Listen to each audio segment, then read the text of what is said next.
Baik, kita mulai saja ya. Selamat pagi. Assalamualaikum warahmatullahi wabarakatuh. Jumpa lagi dalam pertemuan perkuliahan ya, mata kuliah Teknologi Bahan Bangunan. Hari ini pokok bahasanya baru sudah tidak multiplek lagi. Hari ini tentang kayu laminasi yang lain.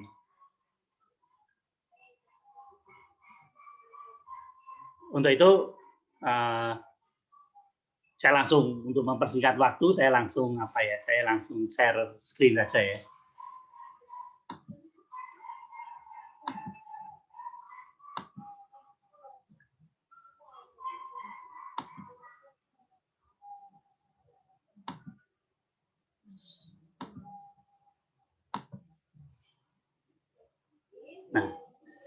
Nah, pokok bahasan kita dalam pertemuan hari ini ya, yaitu tentang kayu laminasi,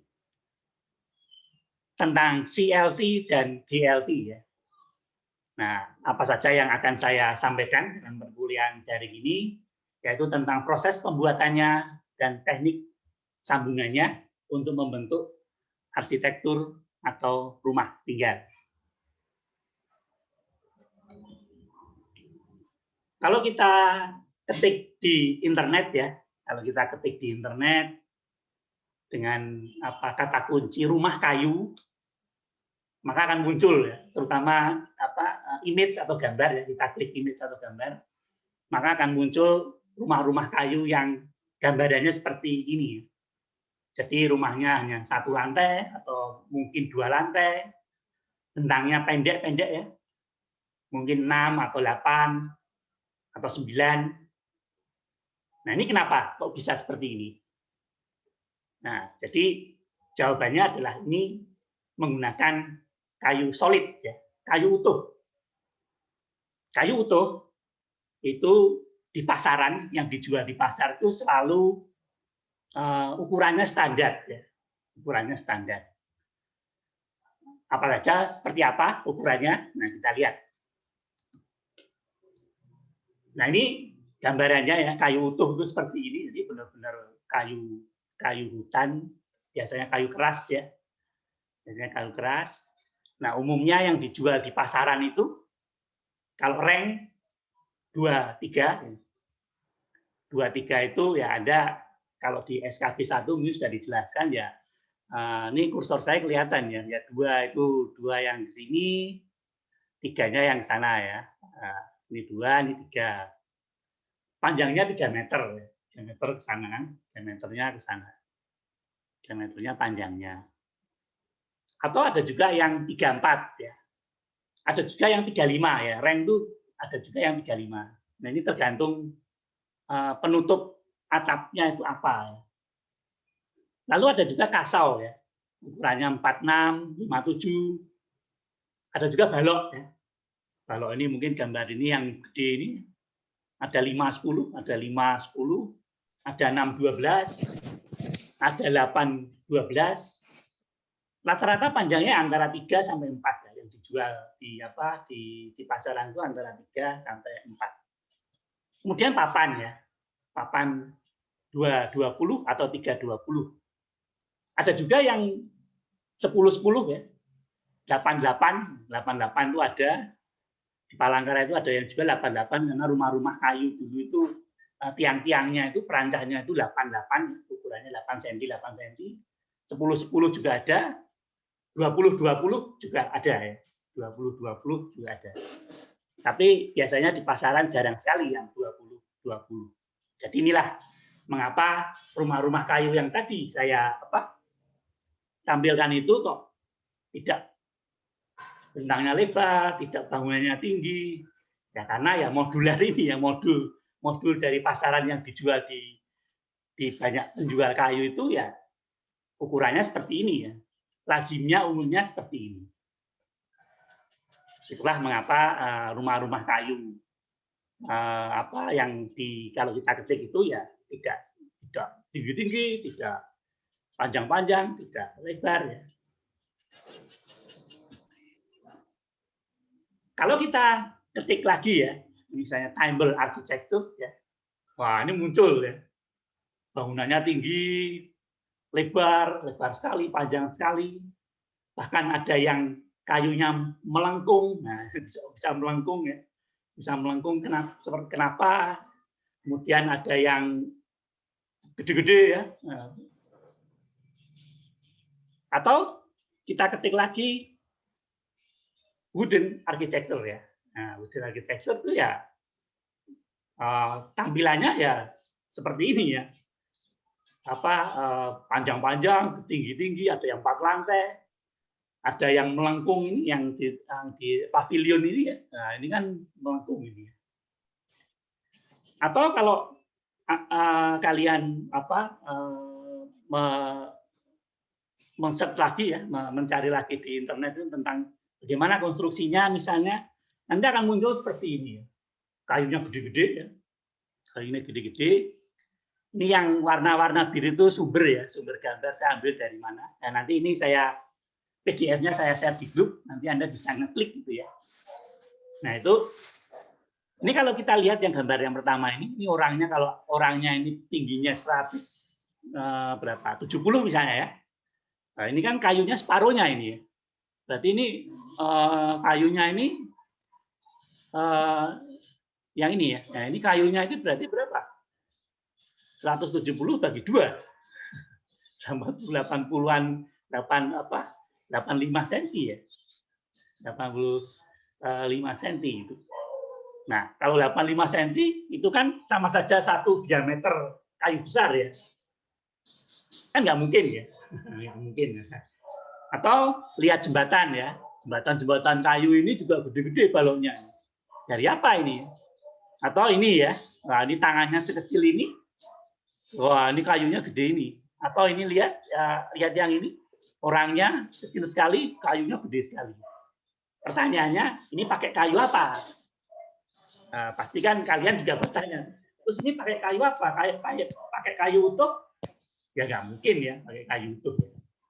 Nah, ini dikenalnya dengan kayu laminasi yang disebut CLT dan GLT. Nah, CLT dan GLT. Background tulisan ini adalah bahan baku dari CLT dan GLT. Ya biasanya itu tergantung produk ya. Ini adalah kayu 5-10 ya.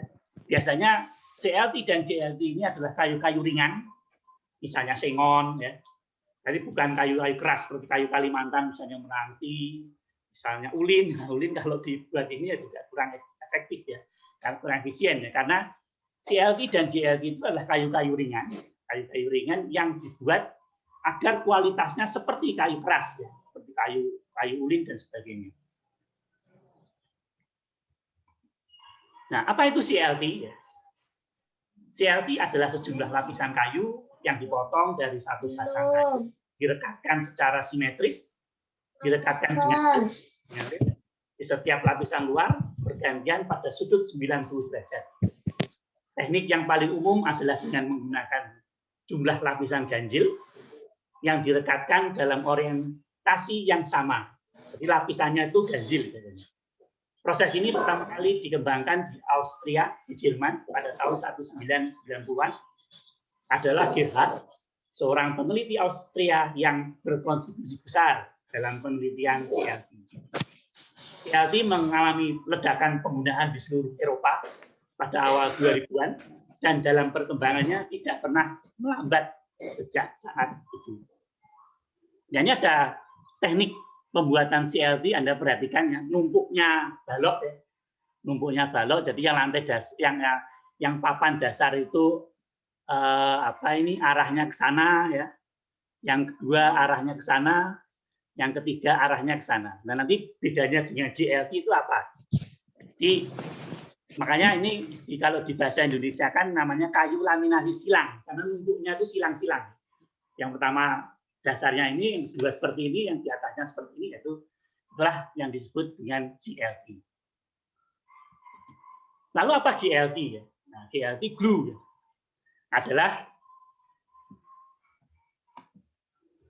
adalah istilah kayu yang dilaminasi dengan lem, sama saja. Jadi CLI juga dengan lem, ya. Atau glulam, ya, disingkat glulam, dibuat dengan banyak lapisan kayu solid yang diikat bersama dengan perekat berkekuatan tinggi untuk membentuk unit struktural tunggal. Nah, ini GLT itu lebih tepat untuk struktural, ya, untuk kolong, untuk balok, ya.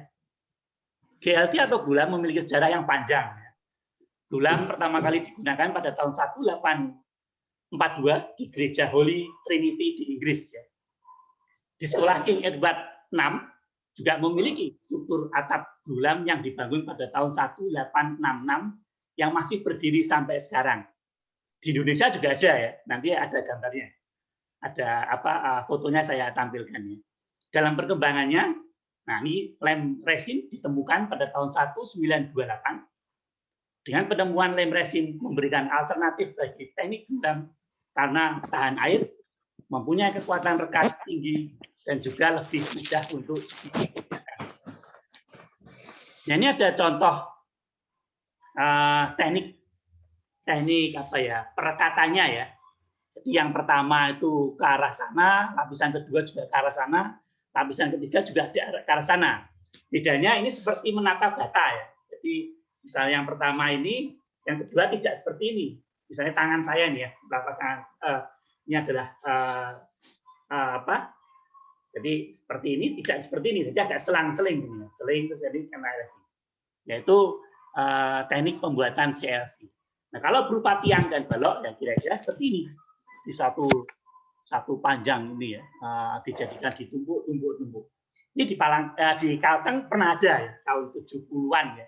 Pernah ada seperti ini. Ini ada fotonya.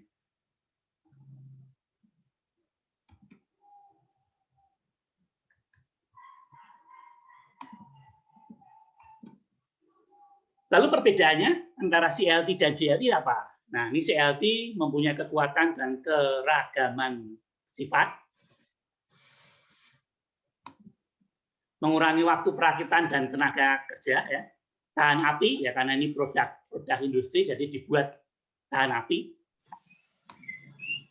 Penyerapan suara yang bagus, sifat isolasi, kualitas estetikanya tinggi, lebih ringan dari beton, ya, karena menggunakan kayu ringan, bukan kayu padat. Ya. Kalau di Kalimantan itu dikenal kayu ulin itu kan berat, ya. Bahkan ulin itu kalau di air tenggelam, ulin benua sih tenggelam. Kalau ini semua ringan, mengapung ini, ya. Mudah untuk ditegangkan, ya, berkelanjutan, bahan bangunan yang sangat berkelanjutan, karakteristik yang mirip dengan beton pracetak. Nah, ini CLT. Kalau GLT apa? Ya lebih kuat dari kayu solid, ya, dapat lurus dan melengkung, ya, dapat melengkung. Jadi gambar pertama itu ada yang melengkung, ya, itu menggunakan GLT, ya, untuk desain arsitektur.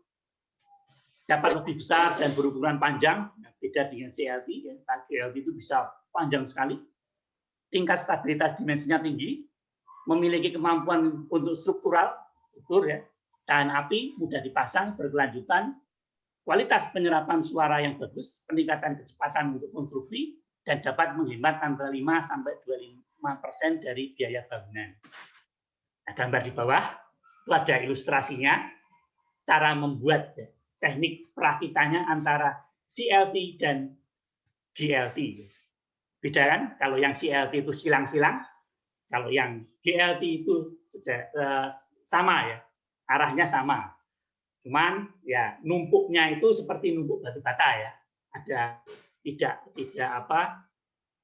satu lurus gitu, ya. Karena harus ada di tengahnya, kemudian atasnya lagi, ya, seperti gambar ini, ya. Ini kan seperti numpuk batu bata. Nah, kelebihan yang beragam, ya. GLT dan CLT punya kelebihan yang beragam, kemudian penampilannya menarik, ya. Penampilannya menarik, ya. Kalau lihat foto samping itu kan tampilannya itu tidak terlalu tua, tidak terlalu muda. Jadi itulah yang mengakibatkan penampilannya menarik, ya. Penampilannya menarik. Kalau tua sekali gelap itu kan juga nanti ruangan jadi semakin bisa tambah gelap. Tapi ini tampilannya ya kalau Anda lihat triplek itu, nah tampilannya seperti itu ya. Triplek itu tampilannya seperti itu, multiplex juga seperti itu. Ini CLT dan GLT juga tampilannya seperti itu. Nah, ini saya tidak baca ya. Proses pembuatan CLT dan GLT pada umumnya dibagi menjadi 9 langkah. Yang pertama, pemilihan kayu primer. Yang kedua, pengelompokan kayu. Yang ketiga, perencanaan kayu. Yang keempat, pemotongan kayu. Yang kelima, aplikasi perekat. Yang keenam, melayout panel. Yang ketujuh, pengeprasan perakitan. Yang kedelapan, kontrol kualitas. Dan yang kesembilan, pemasaran dan pengiriman. Nah, ureanya nanti bisa dibaca ya, baca sendiri. Saya tidak membaca ini. Ada langkah 1, langkah 2, langkah 3, langkah 4, ada langkah 5, langkah 6, langkah 7, langkah 8. Nah, ini saya ingin menyampaikan di langkah 8 itu. Jadi biasanya itu kan dibuat dengan dengan kayunya itu pendek-pendek ya. Mungkin kalau ada yang pernah lihat kayu sengon ya, kayu sengon, mungkin yang ada di Kalimantan Tengah itu kan dipotongnya 1 meter 1 meter ya. Nah 1 meter 1 meter kalau mau membuat kayu yang panjangnya 3 meter 4 meter, teknik sambungannya apa? Nah namanya teknik sambungannya di sini menggunakan teknik sambungan jari ya, teknik sambungan jari. Seperti apa teknik sambungan jari? Nah, teknik sambungan jari itu seperti ini ya. Jadi ini yang kiri ini ada mebel ya. Nah, kalau CLT-nya yang kanan ini, CLT dan GLT yang kanan. Jadi sambungannya seperti ini ya. Nah, kemudian ditekan dengan alat ya. Tentunya ini dilem dulu ya, dikasih lem dulu, kemudian ditekan. Makanya disambung-sambung-sambung. Jadinya tadi disebutkan bisa panjang ya, bisa panjang. Jadi tergantung kebutuhan kita. Mau buat 10 meter, ya berarti kayu yang 1 meteran itu dibuat sambungan-sambungan segini, sambungan jari ini, sehingga terbentuklah panjangnya 10 meter. Ini skema prosesnya ya, skema prosesnya antara CLT yang kiri dan GLT yang kanan. Ini saya dapat dari buku The CLT Handbook. Nah, nanti PDF-nya saya share di di grup ya, supaya Anda juga ya siapa tahu ingin mendalami lagi ya. Nanti buku ini saya share di di grup ya. Ini ada video-video ya, video-video proses pembuatan, tapi ini dari luar negeri. Saya tidak akan membuka ini ya. Nanti PDF-nya bisa Anda klik ini ya. Klik ini dari luar negeri, ada juga yang dari Indonesia ya, produknya Indonesia. Nanti bisa dilihat prosesnya seperti apa, dan video-video ini tidak terlalu lama durasinya ya, hanya 3-4 menit saja ya. Jadi tidak memakan waktu yang lama. Nanti Anda bisa lihat. Lalu bagaimana mengujinya? Nah, mengujinya ya sama dengan yang kemarin ya. Ada kayu ditekan gitu kan dengan alat. Kan, nah ini ada yang paling kiri ini. Nah, ini ditekan mulai lemnya mengelupas. Ini berarti mungkin kualitasnya kurang bagus. Kemudian kalau berupa balok ya misalnya ya, ini ditekan, nah ini juga mulai pecah. Ini juga kurang dinilai mungkin ini kurang bagus, dan biasanya ini yang melakukan ini adalah industri ya, industri CLT dan GLT. Nah karena ini juga produk industri, jadi ini dirancang tahan api ya. Ini contohnya dibakar, yang terbakar hanya luarnya ya, yang terbakar hanya luarnya aja. Jadi kalau kayu itu yang luarnya masih terbakar, ini masih bisa masih bisa menahan beban ini. Kayu itu beda dengan baja ya. Baja dengan suhu sekian derajat dia akan melengkung, bahkan mungkin bisa meleleh ya. Tapi kalau kayu ini dalamnya bisa-bisa nggak terbakar ya. Kemudian ada juga yang menguji bangunan CLT benar-benar 1:1 ya skalanya ya. Diuji gempa ya. Nah, jadi ini meja ini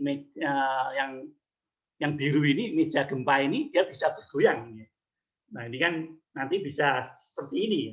Nah ini kira-kira handal atau enggak? Ini diuji ini bangunan berapa lantai dengan menggunakan CLT. Atau yang bawah ini ya, yang bawah kiri bawah ini menguji salah satu struktur, salah satu sambungan. Sambungan misalnya seperti ini, kemudian goyang-goyang gini ya. Nah ini handal atau enggak ini. Nah inilah cara-cara pengujian teknik KI. Atau ini adalah bangunan tinggi ya, tapi dia membuat satu sampel, nah kemudian diuji gempa ya, diuji gempa gimana nanti sistem sambungannya, sehingga akan menghasilkan sambungan-sambungan yang lebih handal lagi ya. Nah, nanti bisa dilihat yang di videonya di biru-biru itu ya, Anda tinggal mengklik itu sumbernya dari situ. Ini ada juga cara membuat dinding rumah ya, ini juga modular, fabrikasi juga. Jadi kalau kalian nanti membuat maket ya, maket itu kan membuat tampak depannya, kemudian digambar jendelanya lalu dilipat. Ini juga sama ya. Ini membuat misalnya dinding samping seperti ini ya, kemudian ada jendelanya diangkat, terus ada jendela besar diangkat, barulah menjadi panel salah satu dinding luar, misalnya ini sisi kiri ya. Nah, itu. Nanti prosesnya videonya bisa dilihat di yang Anda ngeklik yang biru itu. Lalu ini juga modular juga, jadi sudah selesai dinding-dindingnya ya, sudah selesai dinding-dindingnya, lalu dibuat dibawa ke lapangan, lalu dipasang ya, lalu dipasang. Anda bisa lihat, nanti tinggal ngeklik itu. Nah ini yang saya sebutkan tadi, ya. Ini di Aula ITB, dibangun tahun 1920-an, kalau nggak salah ya, 20-an ya. Ini lengkung ya, ini lengkung, maka dia menggunakan papan tipis ya. Nah, ini tahun di era kolonial Belanda ya, 1920-an sudah bisa membuat kayu yang melengkung ini. Dulu tahun berapa ya kita arsitektur UPR itu KKL ke ITB melihat ini ya, melihat aula barat ITB ini. Jadi konstruksinya itu gede ini ya. Di papan-papan itu dibuat supaya bisa melengkung. Di Kalteng juga ada di aula STM Mandume. Ini ada yang dari alumni STM Mandume enggak ini ya. Ini dulu ada aulanya ya. Jadi balok-balok ini 2 lantai ya. Balok-balok lantainya itu terbuat laminasi juga. Dari kayu 57 ditumpuk-tumpuk ya. Jadi tebal. Jadi panjang ini ya. Kayunya itu panjang. Ini kira-kira hampir setengah meter ini ya. Hampir setengah meter. Ini rumah ini bentangnya 8 meter ya. Nah, inilah salah satunya di aula Mandume ini. Nah, dengan ditemukannya CLT, nah ini menjadi menjadi angin segar bagi para arsitek ya untuk bisa membangun bangunan kayu yang berlantai banyak. Bahkan sekarang muncul istilah wooden renaissance, pembaruan kayu dalam teknologi bangunan berlantai banyak. Nah, jadi kalau kalian nanti mengetik di internet ya, wooden or timber high rise arsitektur, akan muncul seperti ini ya, bangunannya tinggi-tinggi ya. Dan inilah produk dari CLT dan GLC. Di akademik, nah juga sudah mulai ya, sudah mulai ada tugas ya, tugas mahasiswanya suruh membangun bangunan berlantai banyak dengan menggunakan kayu laminasi. Nah, itu seperti apa nih contoh-contohnya? Nah, kita mahasiswa arsitektur juga pernah tugas akhir ya. Di waktu saya bimbing itu mereka membuat kantor pemerintah di Kota Palangkaraya menggunakan CLT ya. Jadi ada baiknya tugas saya itu juga berpikir pakai bahan apa ya. Nah, karena dia pakai bahan PLC, saya minta juga. Terus konstruksi sambungannya gimana? Nah, dia buat yang kiri, yang atas kanan atas ini kan detail-detail sambungannya. Dia sudah mulai berpikir bahwa sambungan-sambungannya nanti seperti ini ya, antara dinding dan kolom, dinding dan balok itu seperti apa. Jadi mahasiswa ini sudah mulai berpikir tentang teknik sambungannya.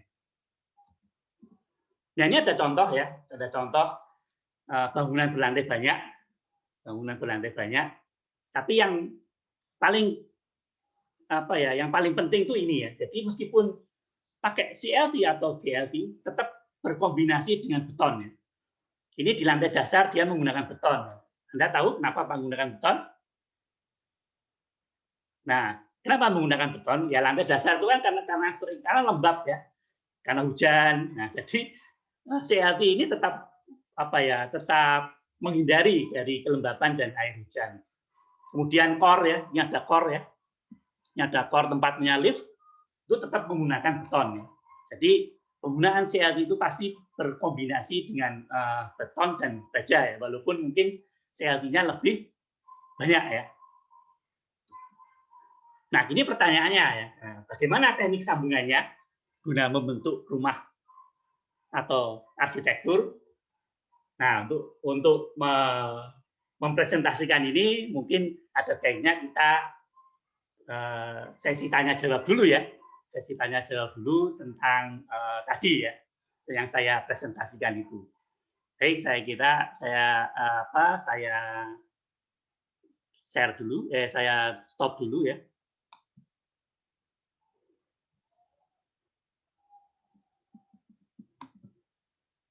Nah, silakan kalau ada yang mau bertanya, silakan Anda bertanya ya, silakan bertanya. Kalau mau diskusi, kalau mau berkomentar ya. Mudah-mudahan ini juga membuat wawasan ya. Jadi membangun bangunan berlantai banyak pakai kayu pun bisa ya, tapi kayu laminasi ya, kayu laminasi ya. Silakan kalau mau mau bertanya.